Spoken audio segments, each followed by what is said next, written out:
Hello, today we'll start mechanism of digestion. As in earlier videos we had discussed the complete diagram of digestive system. Now we know where the organs are situated in our whole alimentary canal. Our alimentary canal is हमारे mouth से लेकर के anus तक जो पूरा tube है जो बीच में डिफरेंट ऑर्गन्स कंसिस्ट कर रहा है, इसको हम लोग क्या बोल रहे हैं, एलिमेंट्री कैनाल बोल रहे हैं. और ये जो एलिमेंट्री कैनाल होती है नॉर्मली 8 मीटर लॉन्ग होती है. ठीक है, in case of humans it is, और एडल्ट में कितनी होती है, ये 8 मीटर होती है. नाउ सी हम लोग मैकेनिज्म ऑफ डाइजेशन स्टार्ट कर रहे हैं. डाइजेशन, अब डाइजेशन किसका होता है? जो भी न्यूट्रिएंट्स होंगे उसका हमें डाइजेशन करना है, जो फूड होगा, जो कॉम्प्लेक्स फूड होगा. नाउ हम जब भी डाइजेशन की बात करते हैं ना, हमें 3 चीज़ का डाइजेशन करना है. मेजरली हमारा जो फूड होता है जो हम कंज्यूम करते हैं ना, उसके अंदर 3 चीज़ें होती हैं बेसिक, जिनका डाइजेशन होना है, that is have to be digested, है ना. वो क्या होती हैं? 3 चीज़ें होती हैं डाइजेशन के लिए. कौन कौन सी? सबसे पहले glucose, we can say carbs, proteins and your fats. ये 3 चीज़ें होती हैं जिन पे मेनली पूरा डाइजेस्टिव सिस्टम जो है वो वर्क करता है. दीज आर दी मेन जो पूरा जो मेन कंपोनेंट बनाता है आपके फूड का, ये वो 3 चीज़ें होती हैं. जो ग्लूकोज होता है उसको कन्वर्ट किया जाता है, मतलब ये जब डाइजेशन हो जाएगा इस डाइजेस्टिव सिस्टम में तो ग्लूकोज कन्वर्ट होगा सिंपल शुगर लाइक माल्टोज, और आप मोर कन्वीनियंटली क्या बोल सकते हैं, सिंपल शुगर्स. आपका जो प्रोटीन होगा उसको कन्वर्ट होना है अमीनो एसिड्स के अंदर. ठीक है, मतलब ये इसका सिंपलर फॉर्म है. ये जो सिंपल शुगर है या अमीनो एसिड्स हैं, ये क्या है, सिंपलेस्ट फॉर्म है ऑफ दीज न्यूट्रिएंट्स. इसके बाद नहीं ये टूट सकते, और फर्दर टूट सकते हैं, और थोड़ा सा एक बिल्कुल एलिमेंट्री फॉर्म में भी टूट सकते हैं. बट ये वो छोटी फॉर्म है, सबसे छोटी फॉर्म है जिनको हमारे एलिमेंट्री कैनाल से एब्जॉर्ब कर लिया जाता है. ठीक है, ये एब्जॉर्प्टिव है. और फैट जो है वो फैटी एसिड या फिर ग्लिसरॉल एंड ग्लिसरॉल, इन चीज़ के अंदर क्या होता है, कन्वर्ट होता है. तो डाइजेशन पढ़ने से पहले ये चीज़ आपको बिल्कुल अच्छे से ध्यान रखनी है कि डाइजेशन के अंदर हम लोग इन 3 चीज़ों की बात करेंगे. इन 3 चीज़ों पे हमारा पूरे डाइजेस्टिव जो एंजाइम्स हैं या पूरा जो डाइजेस्टिव सिस्टम है वो इन 3 चीज़ों पे वर्क करेगा. That is glucose, it is has to be converted into maltose, और more significantly we can say simple sugars. Then a proteins has to have convert into amino acids, and fats has to be convert into fatty acid and glycerol. Okay, now तो ये चीज़ हमें पता चल गई कि हमें क्या किस चीज़ का डाइजेशन करवाना है. मेजर ये 3 चीज़ें होती हैं. अब हमें ये देखना है कि किस किस पार्ट में किस किस का डाइजेशन होता है. सबसे पहले हम स्टार्ट करते हैं मैकेनिज्म ऑफ डाइजेशन. सबसे पहले माउथ से. वी नो एलिमेंट्री कैनाल है, पूरा जो डाइजेस्टिव सिस्टम है हमारा, it is composed of alimentary canal and some glands which are known as digestive glands. These are 3 major glands we had discussed about. ठीक है, जब हम लोगों ने नॉर्मल स्ट्रक्चर पढ़ा था हम लोगों ने डिस्कस किया था कि 3 मेन ग्लैंड्स होती हैं. ठीक है, that is liver, pancreas and salivary glands. Okay, so सबसे पहले माउथ से हम लोग स्टार्ट करते हैं. ठीक है, mouth is just the opening. Mouth क्या है, कुछ नहीं है, ओपनिंग है. माउथ के बाद जो सिस्टम है अंदर, माउथ के बाद जो पूरा कैविटी है उसको हम बोलते हैं buccal cavity. What we call that area as buccal cavity. Now remember one thing, जो आपका माउथ होता है और जो आपके टीथ हैं, इनके बीच में एक स्पेस होता है. When you roll your tongue around your teeth, ना आपके टीथ से बाहर जब अपना टंग रोल करोगे तो एक स्पेस होता है between your lips and your gums. इनके बीच में जो स्पेस होता है उसको हम लोग बोलते हैं वेस्टिब्यूल. क्या बोलते हैं उसको? वेस्टिब्यूल. ठीक है, ये कुछ कॉमन टर्म्स हैं जो आपको याद रखनी है, बिकॉज अभी जो हम पढ़ रहे हैं वो डाइजेशन इतना लेवल, मतलब इतनी सारी चीज़ें आपको पता नहीं चलती. But when you will discuss this same digestion, the digestion of human in higher classes like in 11th bio, then you will discuss all these things, like जो भी ये terms होती हैं तब आपको काम आएंगी. ठीक है, so just I am telling you वो क्या होता है, वेस्टिब्यूल होता है. नाउ जो आपके लिप्स होते हैं इनके पास क्या होती हैं, वॉलेंट्री मसल्स होती हैं. We know the two terms are there for the muscles, voluntary and involuntary. Voluntary muscles are those muscles which works generally according to our will, है ना. वो क्या करती हैं, वर्क करती हैं अकॉर्डिंग टू अस, हमारी इच्छा के अनुसार काम करती हैं जो मसल्स, उनको बोलते हैं voluntary muscles. And the muscles which are not in our control, जो हमारे कंट्रोल में नहीं होती हैं, वो हमारी बॉडी के रिदम के हिसाब से चलती हैं. और ब्रेन कंट्रोल दैट मसल्स, है ना, उनको हम बोलते हैं इनवॉलेंट्री. ठीक है. So lips are made up of voluntary muscles, because हम देखो लिप्स को मूव करते हैं, हमारी मर्जी के हिसाब से मूव करते हैं, हमें जो बोलना होता है उस हिसाब से हमारे लिप्स, जो आपके लिप्स हमारे होते हैं, मूवमेंट शो करते हैं. सो इनमें क्या होती है, वॉलेंट्री मसल्स होती हैं, जिनका एक स्पेसिफिक नाम है, that is orbicularis oris. Orbicularis oris type muscle होती हैं हमारे इसमें आपके लिप्स के अंदर. ठीक है. इसके अलावा कुछ ग्लैंड्स होती हैं. एक ग्लैंड होती है जो म्यूकस रिलीज़ करती रहती है, जिसको हम बोलते हैं म्यूकस ग्लैंड भी बोल सकते हैं, और लीबियल ग्लैंड, बिकॉज दो लीबियल जो टर्म है वो हम लोग जनरली लिप्स के लिए यूज़ करते हैं. तो यहाँ पे कौन सी ग्लैंड होती है, लीबियल ग्लैंड. दो चीज़ें ध्यान रखना, आपका जो माउथ है, सबसे पहला माउथ हम किसको बोल रहे हैं, एंटीरियर ओपनिंग को बोल रहे हैं. और ये जो ओपनिंग है इट इज़ इसके अंदर लिप्स हैं, and lips are consisting of some voluntary muscles and some glands. ठीक है, जो जनरली इनको मॉइस्चराइज रखते हैं. नाउ लीबियल ग्लैंड्स हम उनको बोलते हैं. नाउ माउथ के अंदर, अब माउथ से अंदर चलते हैं, वेस्टिब्यूल की बात कर ली. नाउ माउथ के अंदर आपको दो चीज़ें देखने को मिलेंगी, teeth and tongue. We have two things in our buccal cavity, mouth तो दिस ओपनिंग, एंड माउथ के जब हम लोग अंदर चलते हैं तो बकल कैविटी है, और बकल कैविटी में दो चीज़ें हैं, टीथ एंड टंग. नाउ आपका जो बकल कैविटी है, इसमें आपकी बोन्स होती हैं, कुछ आपके जॉ है अंदर, अपर वाली जो बोन होती है हम उसको बोलते हैं मैक्सिलरी बोन, है ना. और जो नीचे जो बोन है, नीचे वाली जॉ को जो सपोर्ट कर रही है, उसको हम बोलते हैं मैंडिबल. तो maxilla and mandible two bones होती हैं हमारी बकल कैविटी के अंदर. और एक और बोन होती है ऊपर, जो मैक्सिला होता है उसी के ही पीछे एक और बोन होती है, that is palatine bone. Okay. तो हमारी पूरी बकल कैविटी के अंदर 3 बोन्स, 2 जॉ वाली, ऊपर वाली मैक्सिला, नीचे वाली मैंडिबुलर. ठीक है, या फिर मैंडिबल वी कैन से. और इसके अलावा क्या होती है, एक और बोन होती है मैक्सिला के ही पास, जिसको हम बोलते हैं पैलेंटाइन. ये सिर्फ ये चीज़ें आपके इंटरेस्ट के लिए, अगर आपको आता है, समझ में याद हो रहा है, तो you can write and you can learn. If अगर आपको डिफ़िकल्टी आ रही है, और if you don't want to आप इतना ज़्यादा भी नहीं जानना चाहते, तो स्किप दैट, है ना, आप इसको छोड़ भी सकते हो. आप सिर्फ उतना याद रखें जो सिर्फ लिखा हुआ है ना. एक एक्स्ट्रा बिट्स हम लोग डिस्कस कर रहे हैं सिर्फ आपकी नॉलेज पर्पस के लिए. सो ये क्या होती है, हमारे बोन होती हैं. नाउ हमारा जो माउथ है, उसका जो रूफ है, ठीक है, उसका जो रूफ है, ऊपर वाला जो पार्ट है, वो जो होता है उसमें रिजेस बनी हुई होती हैं, उनको हम लोग पैलेंटाइन रिज बोलते हैं. ठीक है. ऐसे आपको व्हेन यू टच आप अपनी टंग को टच करेंगे जब ऊपर वाले सरफेस पे, ठीक है, दैट इज़ आप अपनी रूफ पे टच करेंगे तो आपको कुछ उभरे हुए से स्ट्रक्चर्स दिखेंगे, दैट आर पैलेंटाइन रज, है ना. और ये जो आपका ऊपर वाला जो एरिया होता है, इसमें 2 पार्ट होते हैं. एक तो हार्ड दिखेगा आपको आगे वाला बहुत, when you touch your tongue ना, अपनी टंग को टच करके देखिए राइट नाउ, आपको क्या दिखेगा, थोड़ा पहले तो हार्ड वाला पार्ट दिखेगा, ऊपर टच करेंगे तो पीछे की साइड टच करेंगे हल्का सा सॉफ्ट पार्ट दिखेगा. तो जो आगे वाला पार्ट होता है वो होता है हार्ड पैलेट, और पीछे जो होता है वो soft palate.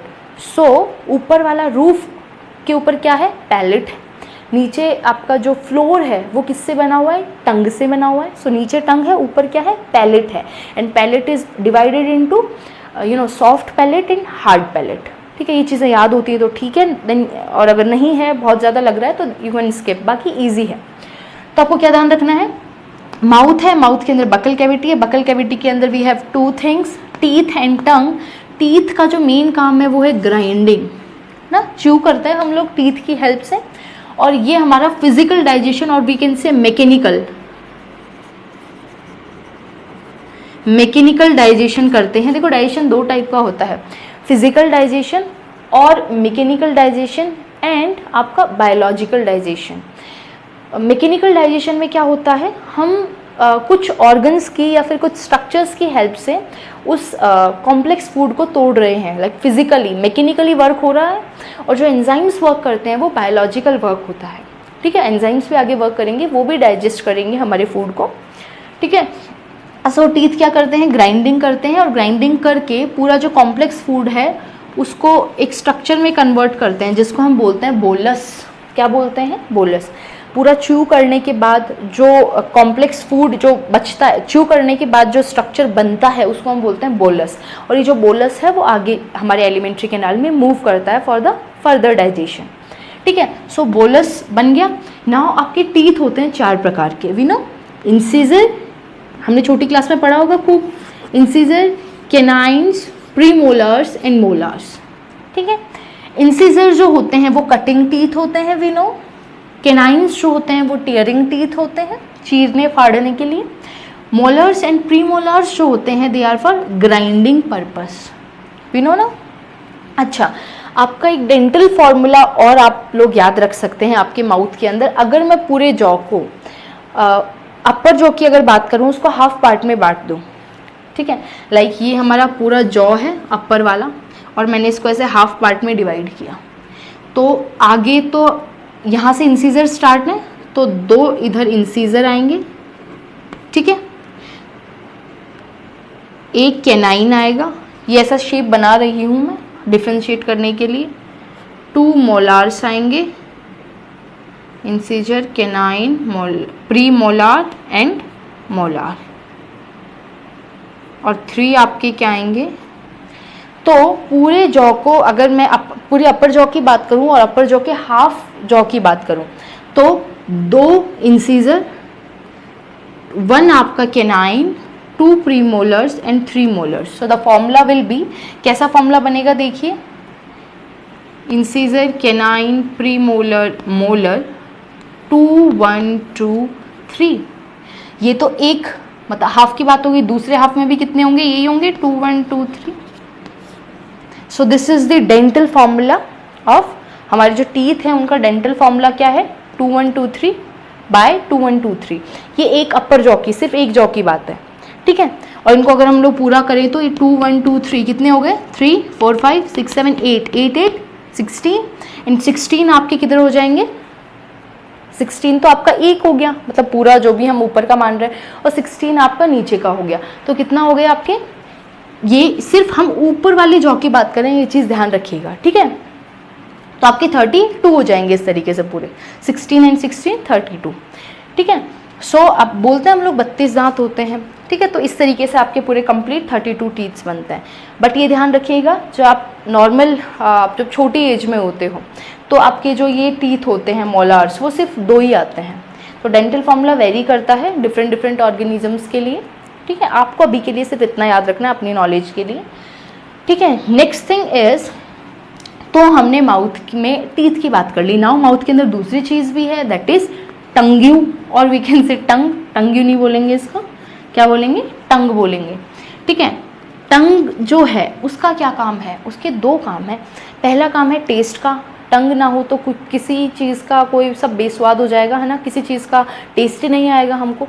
Now why we can taste, है ना, हम लोग क्यों टेस्ट कर सकते हैं फूड को, बिकॉज जो टंग होती है, ठीक है, जो टंग होती है उसके पास होते हैं टेस्ट बर्ड्स। क्या होते हैं, टेस्ट बर्ड्स, जिनको हम बोलते हैं पैपिले। क्या बोलते हैं, पैपिले। तो जब आप अपने टीथ को आप अपनी टंग को अच्छे से ऑब्जर्व करेंगे, देन यू विल सी कुछ इन्वेजिनेटेड स्ट्रक्चर्स दिखेंगे, है ना, आउटग्रोथ्स दिखेंगी थोड़ी थोड़ी कुछ।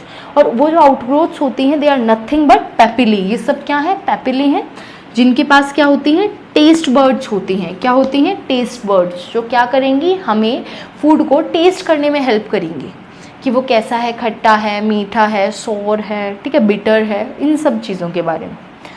नाउ और दूसरा क्या रोल होगा इसका, हमारे माउथ में एक वाटरी फ्लूइड रहता है हर टाइम, विल डिस्कस, जिसको हम बोलते हैं सलाइवा। तो उस सलाइवा को फूड के साथ मिक्स करने में, बिकॉज खाली अगर आप सोचो, आप जब भी ग्राइंडर में किसी चीज़ को ग्राइंड करते हो, उसको विदाउट वाटर ग्राइंड करो, वो कितना सूखा सा और कितना हार्ड सी चीज़ बन जाती है।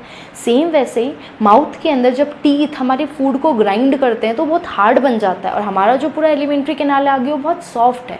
इसलिए हम क्या करते हैं, हमारा जो टंग है वो उस फूड के साथ सलाइवा को मिक्स कर देता है, ताकि वो थोड़ा सा सेमी सॉलिड सा स्ट्रक्चर बन जाए और वो आगे इजीली क्या हो जाए, पास हो जाए।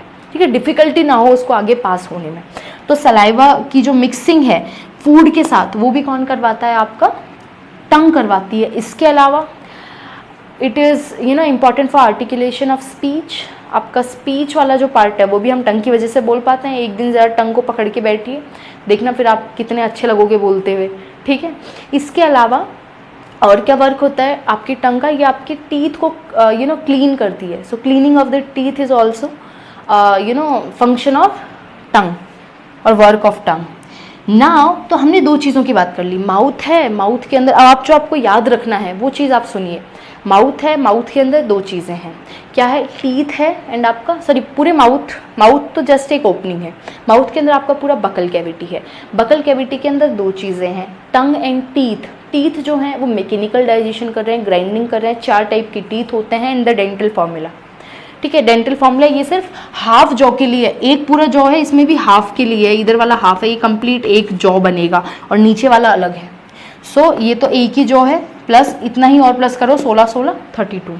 ठीक है, सो टीथ की बात हो गई। इसके बाद हमारे पास एक टंग होती है फ्लोर पे।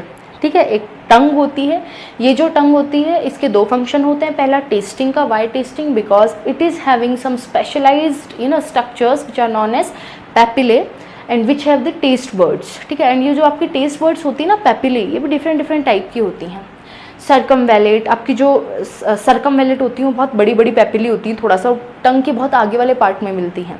ठीक है, आपकी फंगी फॉर्म हो गई, फिलीफॉर्म हो गई, फॉलिएट हो गई, ये 4 टाइप की पैपिले आपके मिलते हैं टंग के ऊपर। और जो सबसे ज़्यादा जो हमें टेस्ट में हेल्प करती हैं और सबसे ज़्यादा जो एक्टिव होती हैं आपकी फंगी फॉर्म होती हैं, fungi form papillae. So whatever, ये चीज़ हमें इतना डिस्कस नहीं करना, बट इतनी तो याद रखनी है कि पैपिले होते हैं और उनके पास क्या होते हैं, taste buds. And the next function is mixing of the food into the saliva so that easily क्या हो जाए, स्वेल हो जाए वो। नाउ एक ग्लैंड और है हमारे पास, पहली ग्लैंड के बारे में हम डिस्कस कर रहे हैं, जिसकी जो ओपनिंग है वो बकल कैविटी में होंगी। ये जो ग्लैंड होती है वो एक्चुअल बकल कैविटी में नहीं होती, रिमेंबर, बट इसकी जो ओपनिंग्स होती हैं, जो ट्यूब्स, इनका जो सीक्रेशन होता है उसको वो लेके आती है हमारे माउथ के अंदर। वो सीक्रेशन, जिस सलाइवरी ग्लैंड का जो सीक्रेशन होता है दैट इज सलाइवा। ये क्या है, सीक्रेशन, सलाइवा, जिसके अंदर क्या क्या, ये जो सलाइवा होता है माउथ के अंदर आता है, और सलाइवा के अंदर क्या क्या होता है, मेन वाटर। ठीक है, इसके अलावा आपके क्या होते हैं, कुछ आयंस होते हैं। ठीक है, इसके अलावा एंजाइम, एक main enzyme that is salivary amylase, salivary amylase, और इसको हम टाइलिन भी बोलते हैं।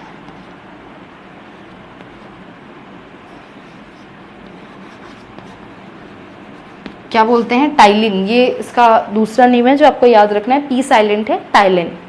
ठीक है, उसको हम लोग सलाइवरी अमाइलेज भी बोलते हैं। ये क्या करता है, ये डाइजेशन करता है,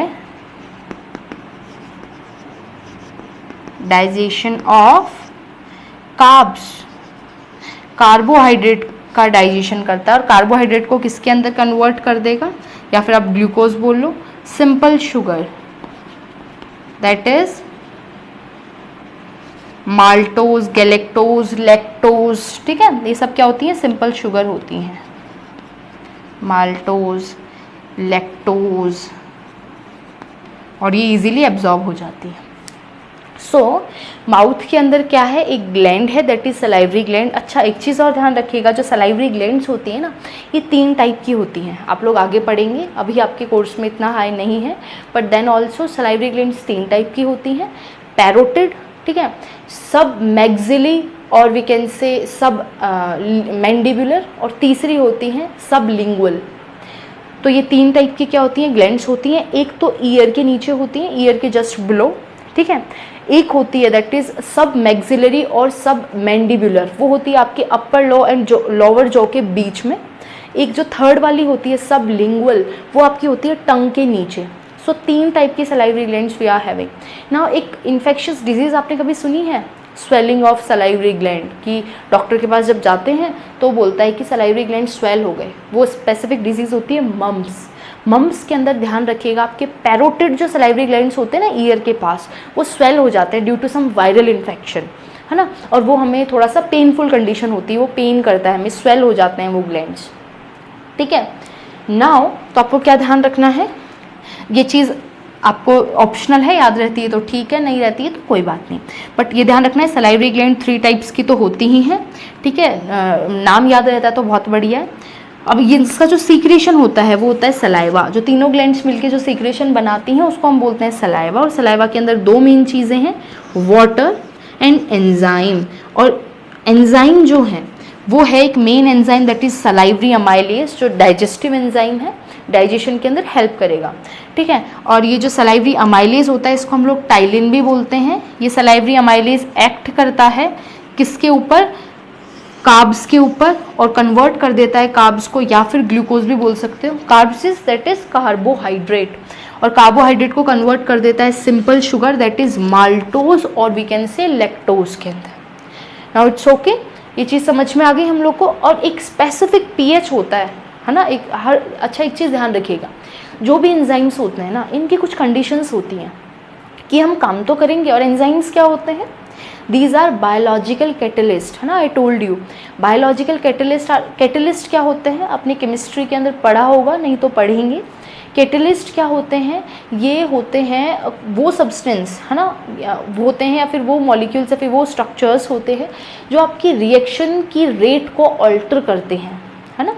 लाइक एक रिएक्शन होनी थी, मतलब मैंने कुछ प्रोडक्ट डाले और वो 4 साल में बन के तैयार होना था, सॉरी मैंने कुछ रिएक्टेंट डाले और 4 साल में उससे कुछ बन के तैयार होता नॉर्मल कंडीशन में, बट मैंने उसके अंदर एक एंजाइम डाला जो जल्दी जल्दी वर्क करवा के उसको 6 महीने के अंदर ही कंप्लीट करवा रहा है, या फिर 4 से 8 साल के अंदर भी कंप्लीट करवा सकता है। तो वो रिएक्शन की रेट को ऑल्टर करेगा, वेदर तेज कर देगा और स्लो कर देगा, है ना। तो 2 काम है। तो आपको अभी के लिए क्या याद रखना है, एंजाइम्स जो होते हैं वो बायोलॉजिकल कैटलिस्ट होते हैं। कैटलिस्ट भी नो जो आपकी रिएक्शन होती है उसकी रेट को ऑल्टर करते हैं, ठीक है। तो ये भी क्या करते हैं, एंजाइम्स हैं, ये काम करके यही एक्चुअल में इस ग्लूकोज को दैट इज कार्बोहाइड्रेट को कन्वर्ट करवा रहे हैं। तो ये जो एंजाइम्स होते हैं ना, इनकी कुछ स्पेशल क्या होती हैं, डिमांड्स होती हैं। लाइक इनको ऑप्टिमम टेम्परेचर चाहिए, नॉर्मल टेम्परेचर चाहिए इनको, इस पे काम करेंगे, ना ही बहुत हाई टेम्परेचर पे काम करेंगे ना बहुत लो टेम्परेचर पे, मतलब इनएक्टिव हो जाएंगे बहुत हाई या फिर लो टेम्परेचर या फिर पीएच पे। PH you know acidity, alkalinity, you know the pH scale, you know the numbers, है ना, वो सब नंबर्स जानते होंगे। 1 to 14 जो नंबर होते हैं इनके बीच में एक पूरा स्केल होता है। 1 to 7 जो है वो एसिडिक वाली कंडीशन है, फिक्स 7 पे क्या है आपका बेस न्यूट्रल कंडीशन है, और 7 से 14 तक फर्दर क्या है आपका एल्कलिनेटिक और we can say basic conditions को मेजरमेंट के लिए होती है, ठीक है। तो ये जो सलाइवरी अमाइलेज होती हैं ये स्पेसिफिक पीएच पे काम करते हैं जो स्लाइटली एसिडिक होती है, slightly acidic, that is 6 to 6.8 we can say, और 6.5 to 6.8, ठीक है। ये क्या होता है, नॉर्मल एसिडिक हो गया ये, बिकॉज 7 होता है न्यूट्रल, तो स्लाइटली एसिडिक, है ना, बहुत माइन्यूट सा एसिडिक मीडियम होता है जिसके ऊपर ये क्या होता है, काम करता है। पूरा जो आपका सलाइवा होता है वो, तो सलाइवा के अंदर 2 चीज़ें, वाटर एंड एंजाइम। इसके अलावा एक और एंजाइम होता है दैट इज लाइसोजाइम, जो बैक्टीरियोसाइडल होता है, बैक्टीरियोसाइडल ना, जो बैक्टीरिया को किल करता है। लाइसोजाइम आपके जनरली हर सीक्रेशन के अंदर आपके जो भी ग्लैंड्स होती हैं, लाइक जो आपकी सलाइवरी ग्लैंड है इसके अंदर मिल रहा है, आपकी टीयर ग्लैंड्स भी होती हैं आपकी आईज के अंदर, तो आपके जो टीयर्स होते हैं उनके अंदर भी आपको लाइसोजाइम एंजाइम्स मिलते हैं, ठीक है। तो ये आपके अगर फूड के साथ बैक्टीरिया आ गए तो उनको किल करने के लिए हमारे पास वी आर हैविंग लाइसोजाइम। इसके अलावा जो मेन डाइजेस्टिव एंजाइम है दैट इज सलाइवरी अमाइलेज और we can say ptyalin, and it generally converts carbohydrate into simple sugar that is galactose, maltose, lactose, ठीक है। और ये स्पेसिफिक पीएच पे काम करता है, that is 6.5 to 6.8, that is slightly acidic pH, ठीक है। नाउ ये तो हमें समझ में आ गया कि ऐसा का ऐसा पूरा वर्क यहाँ पे हमारे माउथ के अंदर चलता है, ठीक है। जब भी ये ग्लैंड्स क्या करेंगी, वर्क करेंगी, तो ये सलाइवा रिलीज करें। और ये जो सलाइवा रिलीज होता है ना, ये फूड की स्मेल से होता है।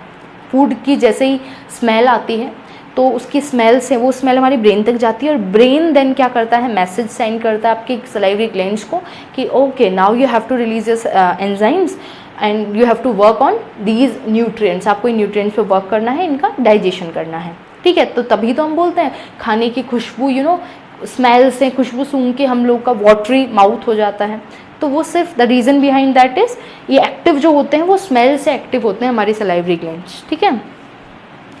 और ये हमने क्या कर ली पूरा डाइजेशन के बाद। अब नाउ एक चीज़ और ध्यान रखिएगा, जो माउथ में कार्बोहाइड्रेट का डाइजेशन हो रहा है ना, इट इज़ नॉट कंप्लीट, पूरा कंप्लीट। आपने माउथ में जो भी आप खाना लेके गए हो वो आप बहुत थोड़े टाइम के लिए रखते हो, है ना, मतलब इतने टाइम के लिए नहीं रखते जितने टाइम के लिए आपको चाहिए। 3 से 4 घंटे चाहिए आपको। एक जो आप बाइट ले रहे हो उसको अगर आप 3 से 4 घंटे या फिर थोड़ा और कम माउथ के अंदर रखते हो तो उसका कंप्लीट डाइजेशन हो जाएगा। तो उसके अंदर जो कार्ब्स है, ध्यान रखिए ये सिर्फ हमारे फूड के अंदर 3 चीज़ें होती हैं, कार्ब्स, प्रोटीन्स और फैट, या फिर ग्लूकोज बोल लो। तो ये सिर्फ ग्लूकोज का डाइजेशन करता है, और ग्लूकोज का भी कितना करता है, सिर्फ 40%। ध्यान रखिएगा, सिर्फ 40% डाइजेशन करता है ग्लूकोज का। वाई 40%? बिकॉज माउथ के अंदर हम फूड को बहुत कम टाइम के लिए रखते हैं, है ना, जब तक वो पूरा थोड़ा सा बोलस स्ट्रक्चर ना बन जाए, पूरा च्युइंग पर्पस के लिए ही रखते हैं। अगर ज़्यादा देर रखें तो डाइजेशन यहीं पे हो जाता है, बट हम ज़्यादा देर रखते नहीं है, तो फिर हम पूरे दिन खाना ही खाते रहेंगे, एक टाइम का खाना कंप्लीट नहीं होगा। एक बाइट को 1-2 घंटा देंगे तो, है ना। सो यहाँ पे कंप्लीट कार्बोहाइड्रेट, सिर्फ सबसे पहली बात तो सिर्फ कार्बोहाइड्रेट का डाइजेशन हो रहा है, और कार्बोहाइड्रेट का भी कंप्लीट डाइजेशन नहीं हो रहा है, सिर्फ 40% कार्बोहाइड्रेट डाइजेस्ट हो रहा है। Now what about remaining 60%? जो 60% डाइजेशन है वो फर्दर आगे एलिमेंट्री कैनाल में होगा। वी हैव दिस सिस्टम, है ना। नाउ अब ये वाली चीज़ आपको समझ में आ गई है पूरी, माउथ वाला पूरा स्ट्रक्चर। 3 चीज़ें माउथ के अंदर याद रखनी है, ठीक है। क्या क्या रखनी है कि बकल कैविटी के अंदर क्या है, टंग है, टीथ है, सलाइवरी ग्लैंड है, और सलाइवरी ग्लैंड का ये पूरा डाइजेशन वाला part you have to remember, question comes from here. ये जो डाइजेस्टिव सिस्टम है ये बहुत इंपॉर्टेंट पार्ट है, पक्का क्वेश्चन आता है, और सलाइवरी ग्लैंड, आपकी जो ग्लैंड्स हैं उनको स्पेसिफिकली पूछ लिया जाता है, ठीक है। तो आपको ये चीज़ याद रखनी ही रखनी है। ऑल्दो आप ये डेंटल फॉर्मूला वगैरह एक बार के लिए स्किप कर सकते हैं, it is not that much important, but you have to remember. Next thing, अब पूरा डाइजेशन हो गया, अब जो फूड बचा है, मतलब जो काम होना है, जिस पे काम करना था, सिर्फ इनमें से कार्बोहाइड्रेट को देखेगा, ग्लूकोज को देखेगा और उन पे काम कर देगा, और 40% ग्लूकोज को डाइजेस्ट कर दिया। अब ये क्या करेगा, फूड जो है बोलस फॉर्म में आ गया, अब वो आगे हम उसको सैलो करेंगे तो वो आगे जाएगा, है ना। और आगे आपके किसके अंदर जाएगा, एक ट्यूब है we are having, that is oesophagus. तो अगर ईसोफेगस की बात करें तो क्या है, it is the tube which connect your buccal cavity to stomach, है ना। बकल कैविटी को स्टमक से कौन कनेक्ट कर रहा है, आपका ईसोफेगस। और जो ईसोफेगस है इसके अंदर आपका जो बोलस है वो आगे क्या करता है, मूव करता है ना। मूवमेंट के अंदर ये जो आपका सेमी सॉलिड बोलस है, ये जब यहाँ से आपके माउथ से स्टमक तक मूव करता है ना, तो आपने एक चीज़ देखी, अगर आप कोई पाइप लें और उसके अंदर सेमी सॉलिड चीज़ डालें तो क्या वो ट्रेवल कर जाएगी इजीली? नहीं करेगी। ये सेम वैसी बात हो गई लाइक आपका कोलगेट, आपका जो टूथपेस्ट होता है उसका ट्यूब लो और उसमें उसको यूँ करो, अपने आप थोड़ा ना आएगी, क्योंकि वो सेमी सॉलिड है, वो उसकी चिपका हुआ है, अपने आप उसको थोड़ा सा दबाओगे देन वो चीज़ आगे आएगी। सेम चीज़ यहाँ पे है, तो अपने आप खाना आगे नहीं जाता, एक मूवमेंट होता है, दैट इज़ पेरिस्टाल्सिस, और ये बहुत इंपॉर्टेंट है, remember this term. Peristalsis having, peristalsis क्या है, एक मूवमेंट है जिसमें 2 टाइप के मूवमेंट होते हैं, contraction and expansion, contraction and expansion.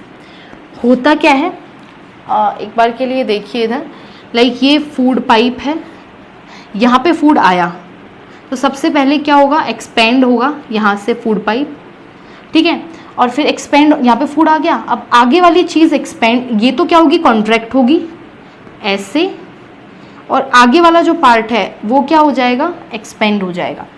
तो जब भी खाने को आगे ट्रेवल करना है तो कैसे चलता है विंड पाइप, फूड पाइप के अंदर, ईसोफेगस के अंदर? पहले क्या होता है, कॉन्ट्रैक्ट हुआ, नीचे वाला पार्ट एक्सपेंड हो गया, वो कॉन्ट्रैक्ट हो गया तो वो नीचे चला गया फूड, फिर से कॉन्ट्रैक्ट हुआ और फिर एक्सपेंशन हो गया नीचे। चीज़ समझ रहे हैं? ये सेम वैसे ही है जैसे आप अपने टूथपेस्ट में से कोलगेट जो भी आपका पेस्ट होता है उसको निकालते हो, है ना? कैसे निकालते हैं हम एक बार के लिए दबाते हैं तो आगे वाला पार्ट जो होता है वो एक्सपेंड हो जाता है, तो यहाँ से कॉन्ट्रैक्शन, यहाँ से एक्सपेंशन। अब यहाँ कॉन्ट्रैक्शन होगा, आगे एक्सपेंशन हो जाएगा बिकॉज वो चीज़ आगे चली गई। तो ये कॉन्ट्रैक्शन एक्सपेंशन से जो आपका बोलस है वो आगे मूव करता है, तो हम इस पर्टिकुलर मूवमेंट को क्या बोलते हैं? पेरिस्टेल्सिस बोलते हैं। It's okay.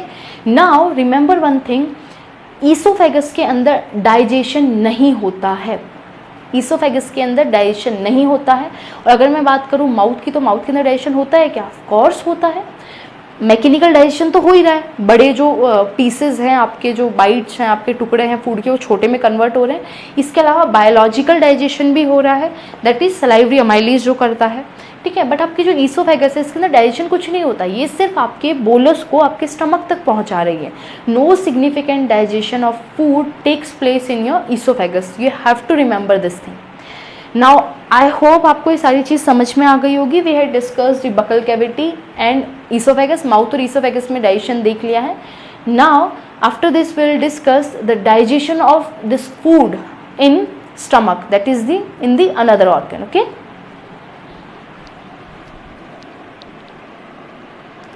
so thank you. In next video we'll going to discuss about the further digestive process. Okay, thank you.